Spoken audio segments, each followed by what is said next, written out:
Hi there, it's Katie Crysdale here from Lakeview Aquatic Consultants. Welcome back, or welcome if you are new here.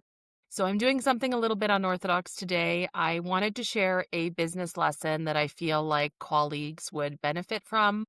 I've been in business now for 8 years, and I don't generally consider myself someone who gives unsolicited business advice to other people. But I had two situations in the last week that really highlighted for me my boundaries and lessons that I've learned as a business owner over the last 8 years. And I wanted to take a couple minutes and talk about them because this is something that I don't think is talked about enough in the business world adjacent to aquatics and just basically the sphere that I'm in. So, one situation recently, and I'm going to be intentionally vague, I was invited to a meeting about a project, and every single person in that room talked about how honored they were to be a part of a project. And I definitely was appreciative of being invited to this project, and I definitely don't agree to do every project. So I was there to learn and listen and to see the goals of this project. But for me, one of the things that has become very clear to me over the years is that I always need to look out for as a person, Katie Crysdale, my interests, as well as the business, Lakeview Aquatic Consultants, the business interests. And I can be honored to be invited to a project or to the table or a session, but that doesn't mean I have to act.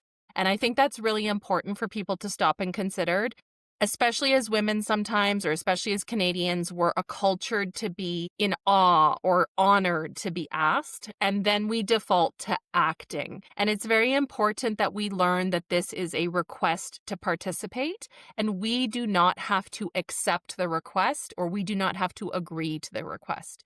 Yes, that might mean that we are not liked because we disagree or we decline the opportunity. And there's often a lot of guilt associated with, well, I asked you, therefore you should agree, you should be honored. But for me, my professional boundaries very recently, I would say in the last 5 years since the COVID-19 pandemic, I am always willing to take a meeting. I'm always willing to engage with the potential for a project, but I am always very clear in my mind when I choose to act.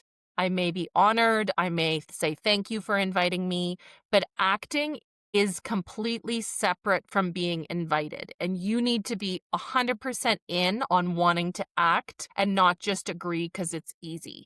And as I said, that means you may not be liked, you may be seen as disagreeable, you may not be invited again, but nobody but yourself can force you to act. And I think that's something to come back to in aquatic roles for a lot of different people, whether you're a business owner, an aquatic manager. Now, I do know in a traditional hierarchy, you may not have a choice, but for me as a person, as a business owner, one of my great joys of independence is declining to act when it doesn't suit my needs, whether they're financial, ethical, personal, professional.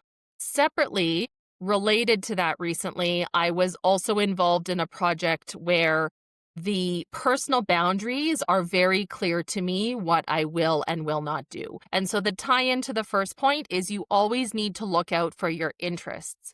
And sometimes when people are honored to be asked, they stop paying attention to whether the project or the work or the scope or the initiative reflects their interests, or whether it is in their best interest, their company's interest to do something. And very recently, there was a situation where the person for which I made an offer, they declined or they decided to counter offer.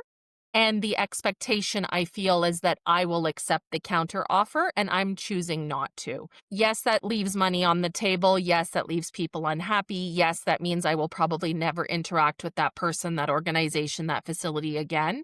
But their counter offer is not welcome. The original offer that was presented by me or by my organization is the offer, and it is in line with my interests, my goals, my financial incentives, my ethics, my morals, what have you.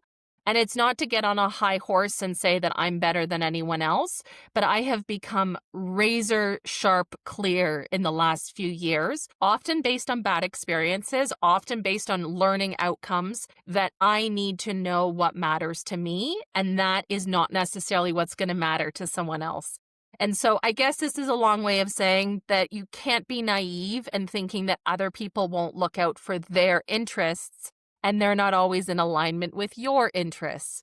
That can include asking you to do something where you are genuinely honored to be asked, but it's not in your best interest to act or to agree to the terms and conditions. So I don't know everything as a business owner. I still have a lot to learn. There's always the, is rejection redirection, right? Or do you earn money or do you learn a lesson? And I am always still doing that as a business owner. And I am always grateful for this platform whereby I can connect with you directly, whether that's through here on YouTube, whether that's through social media, our weekly newsletter, that I have this platform and this opportunity to be so independent and not reliant on individual projects or clients. But I did want to share this business lesson that I have had because I think a lot of new business owners or even younger people or people who want to, go along to get along, they think that by being easygoing, they're going to get more clients, they're going to get more work, and it's going to be better for them. And I can tell you straight up from the beginning of running this business that you will go along to get along and then you will be trampled. And so I would much rather decline an opportunity to pay my mortgage for 6 or 8 months than question whether this is in my interest. Usually my gut is correct. It's informed on past decisions, past behaviors, subtle hints. What my gut says goes, whether that makes financial sense or not. I respect that that's privilege and not everyone can choose to make that kind of decision making. But at this point in my career and in our business, that has what served me best. And I would encourage anybody who's watching this video to really be aware that every decision is not without consequences. So declining to stand up for your morals or your ethical decisions and accepting a counter offer or accepting an opportunity that you're not excited about, it may have other consequences down the road. And so short term, the money might be worth it, but long term, it may not. Let me know if you found this interesting. Should I do future business lessons? Maybe I'm completely off track and this is not applicable to most of you. Let me know in the description box below and I will catch you in the next video. Bye for now.